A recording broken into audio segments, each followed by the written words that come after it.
Bienvenue chers amis. Je vous accueille aujourd'hui dans une série d'émissions sur la santé de votre peau.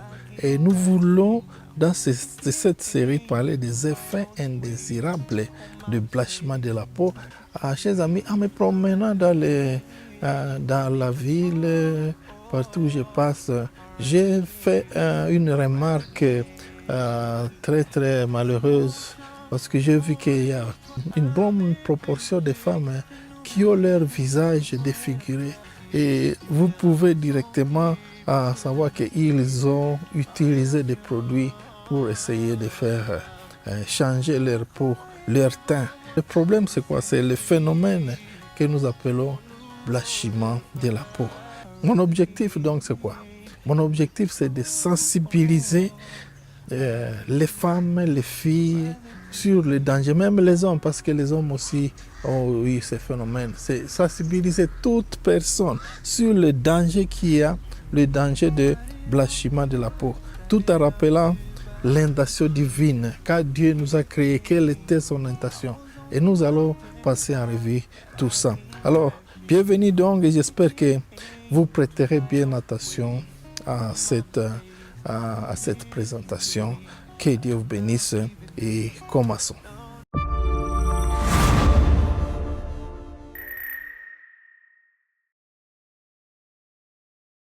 Alors, nous commençons d'abord par parler des couches de la peau. La peau, quand Dieu nous a créé, il a créé cette peau. Cette peau consiste de 3 parties. Il y a 3 parties de la peau. Et la première qui est superficielle, c'est ce que nous appelons l'épiderme. Et l'épiderme, là, c'est ce qui contient un produit que nous appelons la mélanine. La mélanine, c'est celle qui détermine la couleur de notre peau. Et nous allons tout à l'heure vous dire que pour la race noire, le taux de mélanine est très élevé comparé aux autres races. Nous allons y revenir tout à l'heure. La deuxième couche, c'est ce que nous appelons le derme. Le derme, c'est la couche intermédiaire. Et c'est celle-là qui contient les vaisseaux, donc là où le sang passe, ce qui contient les nerfs.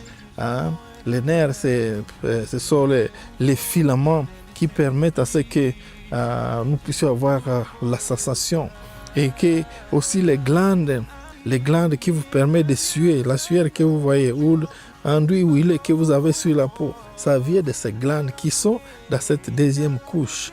On appelle ça les glandes sudorales, sudoripares pour la sueur, et les glandes sébacées qui vous donnent cet enduit huilé que vous avez souvent sur la peau. Alors, en dessous de ces 2 couches, il y a maintenant la partie qu'on appelle le sous-cutané. La partie sous-cutanée, c'est ce qui contient les cellules graisseuses. Les graisses sont dans cette couche et c'est là où nagent tous ces vaisseaux-là. Et comme je disais, toutes les races que vous voyez, que ce soit les blancs, que ce soit les jaunes, que ce soit les noirs, que ce soit les hispaniques, tout le monde a ces trois couches. Et vous remarquerez maintenant que pour les noirs, pour la race noire, le taux de mélanine qui est dans leur épiderme, sur leur couche superficielle, est très élevé comparé aux autres races. Et c'est pour cela que ils peuvent résister plus au soleil que les blancs. Quand vous voyez les blancs qui sont dans un milieu où il fait très chaud, vous allez remarquer que leur peau sera rouge parce que leur peau ne facilite pas la protection. Ils ne sont pas protégés contre le soleil. Ils doivent utiliser des crèmes pour se protéger. Mais pour les noirs, parce qu'il y a tellement beaucoup de mélanine, et nous sommes un peu immunisés contre le soleil. C'est ça que nous pouvons dire sur ces 3 couches-là. Autre chose que j'aimerais qu'on puisse discuter, c'est les fonctions de la peau. Alors, pourquoi Dieu nous a donné cette peau? Il faut d'abord savoir que la peau, c'est la plus grande organe du corps. Alors, ça sert à quoi? Ce n'est pas pour rien que Dieu nous a créés avec la peau. Ça sert à quoi? Ça sert d'abord à protéger les organes internes. Les organes qui sont en dessous de cette peau, c'est la peau ici qui les protège contre les blessures et contre les infections. Ça, c'est la première chose. La deuxième chose est que la peau fournit une barrière pour retenir l'humidité ou les micro-organismes d'entrée. Ça protège pour que les micro-organismes ne puissent pas entrer à l'intérieur ou que l'humidité ne puisse pas entrer à l'intérieur. C'est une barrière. Troisième chose, la peau nous protège contre les changements de température. Quand il fait chaud, la peau va vous protéger. Quand il fait froid, la peau va vous protéger. Vous remarquez, quand il fait très froid, vous avez ce que nous appelons la chair de poule. C'est parce que la peau est en train de vous protéger pour que le milieu intérieur de votre corps ne puisse pas être modifié, mais que ça puisse continuer toujours à fonctionner normalement. Quand il fait très chaud, la peau aussi va encore changer pour qu'elle puisse vous protéger et l'intérieur ne puisse pas changer. Donc, protéger contre les changements de température entre l'environnement extérieur et l'environnement intérieur.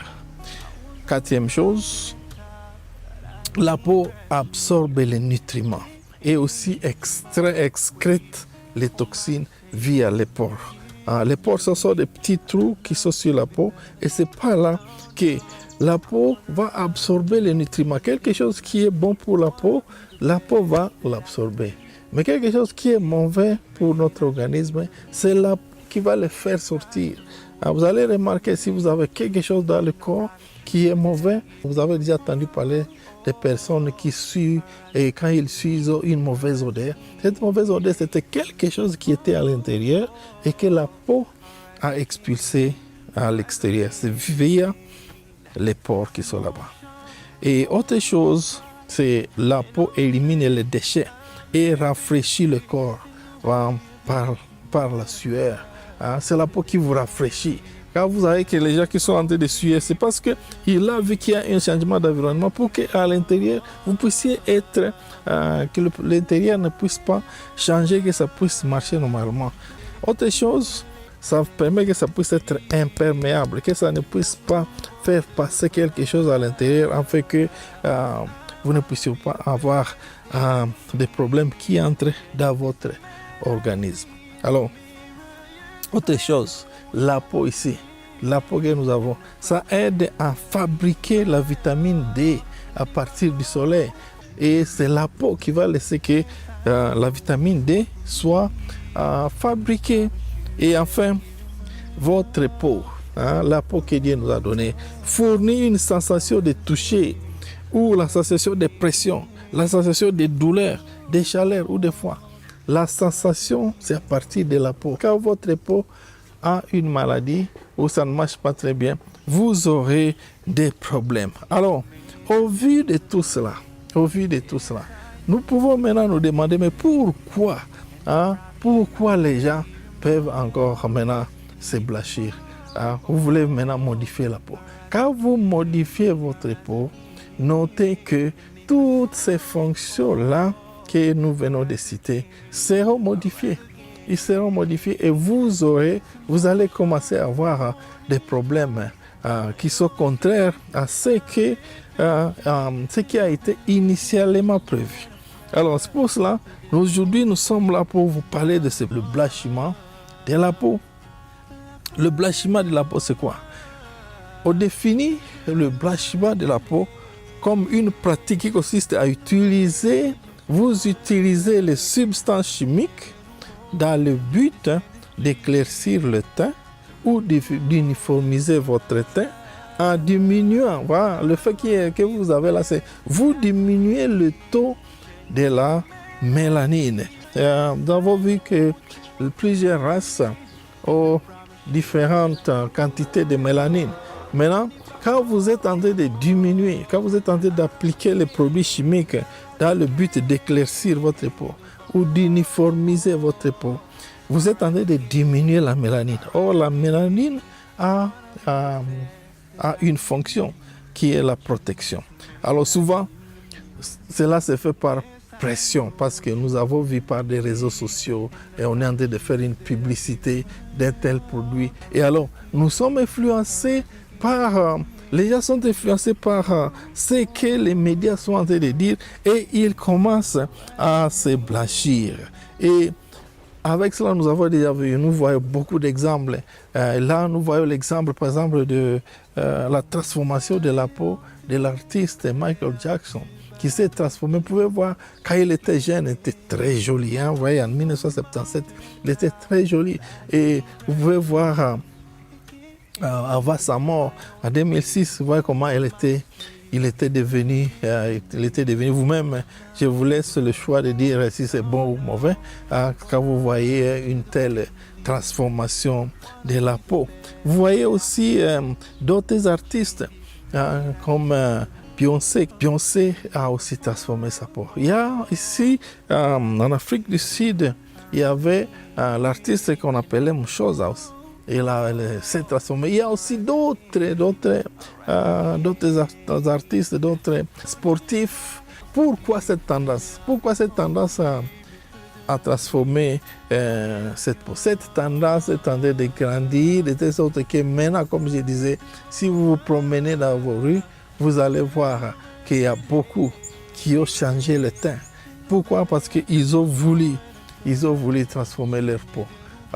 Contrairement à ce que Dieu leur a créé. Alors, cela c'est quoi? Cette tendance de voir les gens qui veulent transformer leur peau, il a donné naissance à un marché luxueux, de plusieurs milliers de dollars.